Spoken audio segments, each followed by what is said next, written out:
नाज़रीन, आज खास खबर में दो अहम मौजू पर हम बात करेंगे। झारखंड में माली साल 2019 और 20 का बजट पेश हो गया है।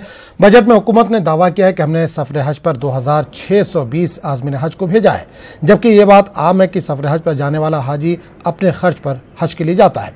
झारखंड वज़ीर आला के इस बयान से लोगों में नाराजगी है। वहीं झारखंड बजट में मुसलमानों के लिए कुछ भी नहीं किया गया। वहीं दूसरी खबर कर्नाटक से है, जहां रियासती हज कमेटी की कुरानंदाजी में बदउनवानी का मामला सामने आया है। तो पहले हम बात करते हैं झारखंड बजट की, जिसे लीडरान ने मुस्लिम मुखालिफ करार दिया। वहीं हुकूमत की जानिब से सफर हज पर भेजने की बात कही गई है। तो शुरुआत करेंगे झारखंड बजट की।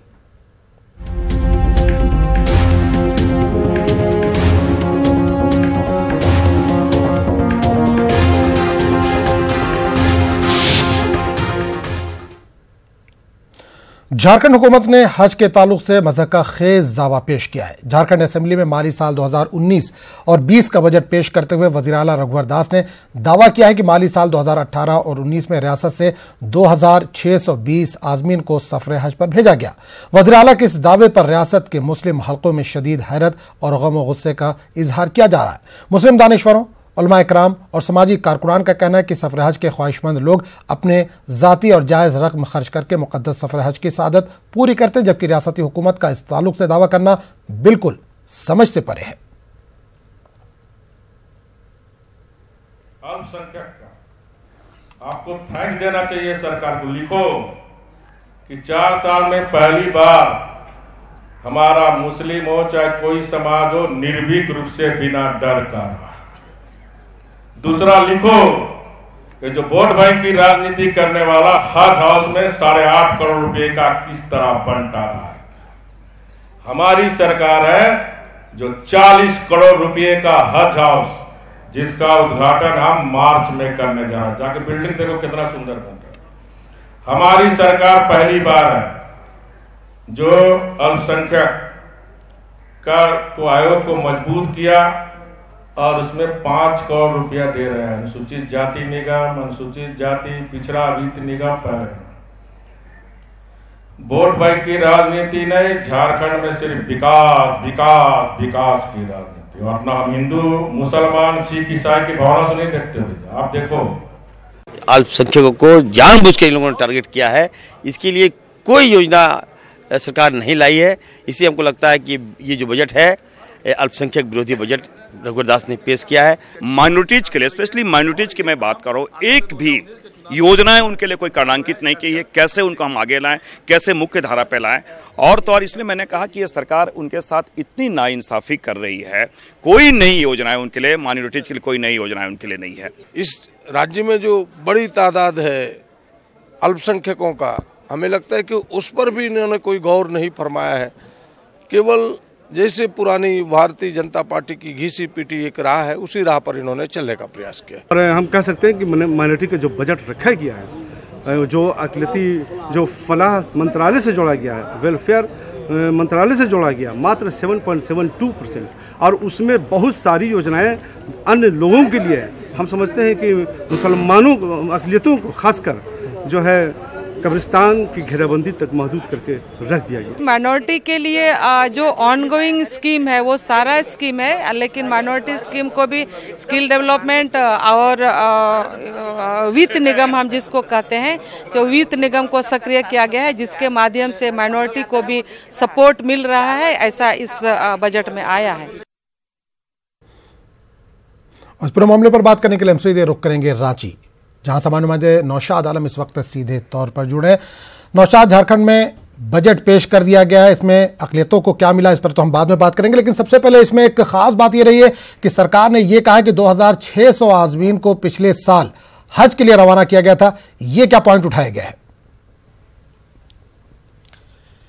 देखिए आज़म, जो मौजूदा बीजेपी हुकूमत है, ये पहली बार रियासत की तश्कील के बाद ये पायदार हुकूमत बनी थी। और इस हुकूमत का ये जो कल जो पेश किया गया है ये बजट, वो पूरी तरह से ये जो है कहिए कि 5वां बजट है। और इसे जो इक़्तिदार के अरबाब इक़्तिदार वो जो है ना इसे काफ़ी तारीख़ी बजट से करार दे रही है। वहीं अपोजिशन की जो हिज़्ब इख्तिलाफ़ के जो लीडर हैं वो इसे जो है ना किसी भी तरह से जो है वो आवाम के मफाद में ये बजट को करार नहीं दिया गया है। ख़ास तौर से जो है ना अक़लियती तबकों के लिए तरक्की की बात करें तो उसमें वो बिल्कुल जो है ना नज़रअंदाज किया गया है। मुस्लिम अक़लियत चूँकि यहाँ पे दूसरी सबसे बड़ी आबादी है रियासत में, फिर भी उनके तरक्की के लिए कोई खुसूसी जो है ना वो ऐलानात नहीं किए गए हैं। हम यहाँ पे दिखाना चाहेंगे, एक हमारे पास जो है ना बजट की कॉपी है, ये कल जो है ना इसी बजट को उसने गवर्नमेंट ने इसे पढ़ा है और बजट का ये भाषण है। इसकी जो 38 नंबर पेज पे वाज़े तौर पे इसमें 217 जो है ना ऐसे जो है ना पॉइंट्स हैं जो अलग अलग मुख्तलिफ जो है ना शोबे हयात से, और उसमें वो उस शोबे या महकमों की तरक्की की बात की गई है। लेकिन हम यहाँ पे दिखाना चाहेंगे कि 142 और 143 नंबर जो ये है पेज है वो जो उसमें वाज़े तौर पे लिखा हुआ है कि झारखंड राज्य के अधिकतम अल्पसंख्यक समुदाय को प्रतिनिधित्व देने हेतु झारखंड राज्य अल्पसंख्यक आयोग अधिनियम में संशोधन करते हुए आयोग का गठन कर दिया गया है। साथ ही इसी लाइन में वाज़े किया गया है कि चालू वित्तीय वर्ष 2018-19 में 2620 यात्रियों को हज पर भेजा गया है। एक और अलग जो है ना आगे जो पॉइंट है 143 नंबर, उसमें वित्तीय वर्ष 2018-19 में अल्पसंख्यकों के कब्रिस्तानों की घेराबंदी हेतु कुल 30 करोड़ रुपए की राशि जिलों को आवंटित की गई है। साथ ही घेराबंदी की योजनाओं का चयन जिला स्तर पर किया जा रहा है। इस बजट में भी इस योजना के लिए 30 करोड़ रुपए की राशि का प्रावधान किया गया है। यानी सिर्फ 2 जो है ने पॉइंट पे बात की गई है, और इसमें हम बता दें आजम की यहाँ बड़ी तादाद जो है ने दूसरी अक़लियती आबादी की भी है। जैसे वो जो कब्रिस्तान की जो बात कर रही है सरकार, वो यहाँ पे ईसाई की काफ़ी तादाद है और उनके कब्रिस्तान है। साथ ही ट्राइबल जो कि आदिवासी, उनके भी जो है ना सरना और मसना के कब्रिस्तान होते हैं, वो भी इसी फंड से समझिए कि उसकी घेराबंदी के लिए कदम उठाए जाएंगे। सिर्फ ये 2 पॉइंट है, और उसमें जो दावा किया गया हज के ताल्लुक से, उसमें साफ तौर पे ये कहा गया है कि रवा माली साल 2018-19 में रियासत से 2620 हज यात्रियों को सफर हज पे रवाना किया गया। नौशाद, एक चीज आपसे जानना चाहेंगे कि ये तो गुज़िश्ता बरस की बात हो गई कि 2610 आज़मीन को हज के लिए रवाना किया गया था सरकारी खर्चे पर, लेकिन अब जो आगामी बजट है, जो अगला बजट पेश किया गया, क्या इसमें भी इस तरह का प्रावधान है, इस तरह की गुंजाइश रखी गई है कि आज़मीन को हज के लिए भेजा जाएगा? नहीं, बिल्कुल मैं ये कह रहा हूं कि ये जो पूरी जो बजट का जो भाषण है उसमें 217 जो है ना ऐसे जो है महकमों के तरक्की के ताल्लुक से जो है ना कदम उठाने की बात की गई है। इसमें 2 पॉइंट है 142 और 143 जो पेज नंबर 38 पे है, उसमें वाज़े तौर पे सिर्फ 2 ही चीज़ का जिक्र है। पहला में वो अक़लियती कमीशन की तश्कील के ताल्लुक से, और उसी में ये वाज़े किया गया है कि सफ़र हज के लिए हमने मतलब सरकार ने 2620 हज यात्रियों को भेजा है। दूसरा जो है ना कब्रिस्तान की घेराबंदी के ताल्लुक से वो बात की गई है। यानी कुल मिला के जो मुस्लिम अक़लियत है या अक़लियती आबादी है, उसके तरक्की के लिए जब इस ताल्लुक से हमने वाज़े तौर पे वज़ीर आला जो कि प्रेस कॉन्फ्रेंस से बजट के बाद मीडिया से जब खिताब कर रहे थे, तो हमने कहा कि सर ये हम ये जानना चाहते हैं कि आप जब सबका साथ सबका विकास की बात करते हैं, और यहाँ पे जो अपोजिशन के लोग हैं ये वाज़े तौर पर ये इल्ज़ाम लगा रहे हैं कि जो मुस्लिम अक़लियत है, जो रियासत की दूसरी सबसे बड़ी जो है ना आबादी है, उसकी तरक्की के लिए कोई जिक्र नहीं किया गया वाज़े तौर पे। कब्रिस्तान घेराबंदी की बात आप कर रहे हैं, जो कि पिछले मतलब 30 करोड़ की बात उसमें कर रहे हैं, लेकिन साथ ही आप हज यात्रियों को भेजने की बात कर रहे हैं, जबकि ये खुद अपने खर्च पे वो जाते हैं। तो उन्होंने एक कमेंट करते हुए उस पर इजहार करते हुए कि आप जो है चैरिटी मत कीजिए, और उन्होंने कहा कि हालांकि कांग्रेस हुकूमत को भी तनकीद का निशाना बनाया, कहा कि हम वोट बैंक की राजनीति नहीं करते हैं, हमने 40 करोड़ की लागत से आलीशान हज हाउस की तामीर करा रहे हैं, जो कि मार्च में जो है ना उसका जो है ना इफ्तिताह होगा। और भी उन्होंने कहा कि रियासत में अमन की बहाली में जो है ना काम किया है, उसको लिखो, उसको दिखाओ, उसको बताओ। मतलब उन्होंने ये वाज़े तौर पे कहा कि भाई हम अमन सुकून कायम किया है और हम वोट बैंक की राजनीति नहीं करते हैं, और सबका साथ सबका विकास के तहत जो है ना कदम उठा रहे हैं, और जो भी योजनाएं हैं उसके तहत मुस्लिम जो है ना बहनें हैं उनको भी जो है ना हम फायदा फराहम कर रहे हैं। देखिए, इस बयान के बाद और इस बजट बजट के बाद पूरे रियासत में आजम खास तौर से जो हज पे पिछली बार जो गए हैं आजमीन हज जो हाजी बन गए, वो जो है ना काफी जो है ना वो हैरत का इजहार कर रहे हैं और कह रहे हैं कि ये सरकार किस तरह की बात कर रही है। खुद जो है ना हम अपने जाती खर्च से गए हैं और वो जो है ना अपनी पीठ जो है ना थपथपा रहे हैं। तो ये बड़ा जो है ना अटपटा सा जो है ना उनका ये बयान आया है और वो बजट में जो आया है उससे मायूसी के साथ साथ हैरत का भी इजहार किया जा रहा है। हमारे साथ यहाँ पे सैयद तहजीबुल हसन साहब आलिम दीन है, वो हम उनसे जानने की कोशिश करते हैं कि किस तरह जो सरकार ने जो बजट पेश की है उस पे माइनॉरिटीज खासतौर से नौशाद एक सवाल आप ये करिए कि क्या मुसलमानों के दो ही मसाइल रह गए हैं, हज और कब्रिस्तान?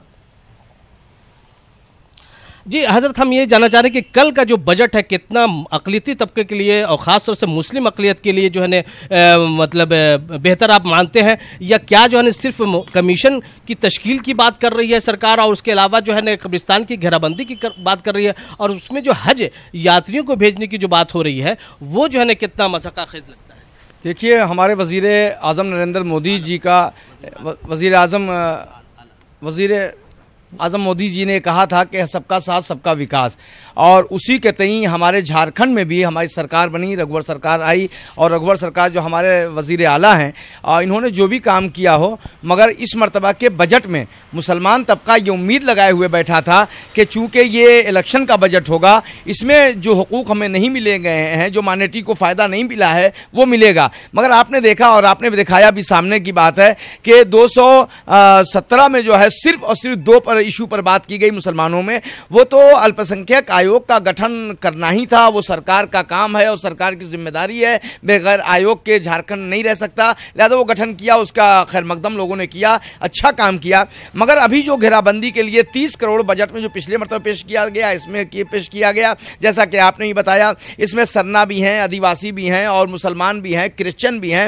ये तो बहुत मायूसकुन है और ये कब्रिस्तान के विकास से मुसलमानों का विकास नहीं हो सकता, बल्कि एजुकेशन पर फोकस होना चाहिए था। हमारी माइनॉरिटी के लिए खुसूसी एक मराहत हासिल करनी चाहिए थी। जो रघुवर सरकार से उम्मीद थी, हमारे वज़ीर आला से उम्मीद थी, वो बहुत मायूसकुन है। और मुसलमान बिलखुसूस जो सबसे बड़ी आबादी इस झारखंड में पाई जाती है, उसके अंदर बहुत बेचैनी और इस्तराब पाया जा रहा है कि ऐसी उम्मीद तवक्को नहीं की गई थी सरकार से, जैसा अभी बजट पेश किया गया। जैसा कि हज हाउस का मामला है, तो हज हाउस का जो काम किया गया है उसकी तमाम मुसलमानों ने इस सरकार की सताइश की है, वज़ीर आला की सताइश की है। और मगर इस वक्त का बजट जो है हमारे लिए बहुत ही मायूसकुन है, जो अफसोसनाक है, और इस पर सिर्फ रोया जा सकता है। और हज के सिलसिले से जो आया है कि 2600 कुछ हाजियों को भेजा गया, ये तो एक भोंडा मजाक है। चूंकि जब हमारी सरकार ने, केंद्र सरकार ने सब्सिडी खत्म कर दी जो मराहत मिलती थी, तो फिर हमारी सरकार जो है अलग से कहां से पैसा दे के हाजियों को भेज रही है। अच्छा, अगर हाजियों को भेजा भी तो 300 हाजियों पे एक खादिमुल हुज्जाज जाता है, तो 2 साल अगर हाजियों को भेजा, 2 साल का बजट अगर पेश करते हैं तो 20 हाजी जाते हैं। 20 हाजी में कितना पैसा खर्च होता है? 1,60,000 1,80,000 भी आता है, तो उससे आप इंटू करके जोड़ सकते हैं कितना बजट आता है। तो 20 को भेज के 2,2600 दिखाया जाए, ये तो बहुत अफसोसनाक और मजाक है। इस तरीके से अक़लियतों के साथ मजाक नहीं करना चाहिए सरकार को, यह बहुत अफसोसनाक मरहला है। तो ये आजम, ये वाज़े तौर पे इनका कहना है कि हुकूमत ने एक तो तरक्की के लिए जो है ना कदम नहीं उठाई। बिल्कुल नौशाद, ये जानना चाहूंगा क्या रघुवर दास से ये लोग मुलाकात करेंगे, इस पर गौर करने की बात करेंगे कि मुस्लिम के जो मसाइल है या अक़लियतों के जो मसाइल है वो सिर्फ कब्रिस्तान या माइनॉरिटी कमीशन या हज ही नहीं है, तालीम चाहिए, उन्हें रोजगार चाहिए। क्या सप्लीमेंट्री जो बजट पेश होता है उसमें कुछ गुंजाइश निकालने की गुजारिश की जाएगी सीएम से? हम ये जानना चाह रहे हैं कि अभी जो बजट आया है उसके बाद जो है जिस तरह का रद्द-ए-अमल देखा जा रहा है पूरी रियासत में, मुस्लिम जो दानिशवरान हैं, उलमा कराम हैं, जो समाजी कारकुनान हैं, वो जिस तरह से रद्द-ए-अमल का इजहार कर रहे हैं, तो क्या कुछ ऐसा ये कितने वफ्द के शक्ल में वज़ीर आला से मुलाकात करेंगे और मुस्लिम अक़लियत के लिए जो 4 साल 5 साल में जो नहीं किए गए हैं वो उसके लिए कदम उठाने की बात की जाएगी? इस सिलसिले में हम लोग कोशिश करेंगे कि 2-4 दिन के अंदर हम लोग वज़ीर आला से तमाम दानिशवरान और मुसलमानों का तबका एक मिल करके अपने हुकूक की उनसे बात रखे कि अभी भी वक्त है और अभी भी ज़्यादा वक्त नहीं गया, अभी 1 साल मौजूदा हुकूमत को तकरीबन बाकी रह गया है, लिहाजा हमारे खोए हुए हुकूक को दिया जाए और मुसलमानों के विकास की भी बात की जाए, ताकि अगर विकास होता है, मुसलमानों की तरक्की होती है, तो इसका फ़ायदा बहरहाल हुकूमत को भी मिल सकता है। तो आदम ये वाज़ेह तौर पे इनका कहना है कि 4-5 दिनों के अंदर वो जो है ना एक वक्त की शक्ल में वज़ीर आला से मुलाकात करेंगे और वो जो वाज़ेह तौर पे जो यहाँ पे मुस्लिम अक़लियत की जो पसमानदगी है और उसके जो हुकूक है जो बाजियाबी नहीं हो पाई है अब तक, उसके ताल्लुक से जो है ना वहाँ पे बातचीत करेंगे। चूँकि आज़म ये देखा गया है कि वज़ीर आला हालांकि ये कारकर्दगी उनका बेहतर कारकर्दगी का मुजाहरा करते रहे हैं अमन बहाली के लिए और हज हाउस के तामीर के लिए, जो आलीशान हज हाउस के ताल्लुक से जो उनका अज़्म रहा है उन्होंने करके दिखाया है और एक आलीशान हज हाउस जो है ना तामीर हो रही है और मार्च महीने में वो पूरी तरह से जो है ना वो इफ्तिताह हो जाएगा। मुकम्मल होने के बाद वज़ीर आला ने खुद कहा है कि हम इसका इफ्तिताह करेंगे और आइंदा सफर हज पे जाने वाले जो आज़मीन हज हैं वो नए तामीर शुदा हज हाउस से जाएंगे। ये इम्कान रोशन है और पूरी तरह से वो जो है ना वो कहिए कि वो सेंट्रलाइज्ड एसी जो है ना बनाया गया। बिल्कुल नौशाद, इस तमाम जानकारी के लिए आपका बहुत बहुत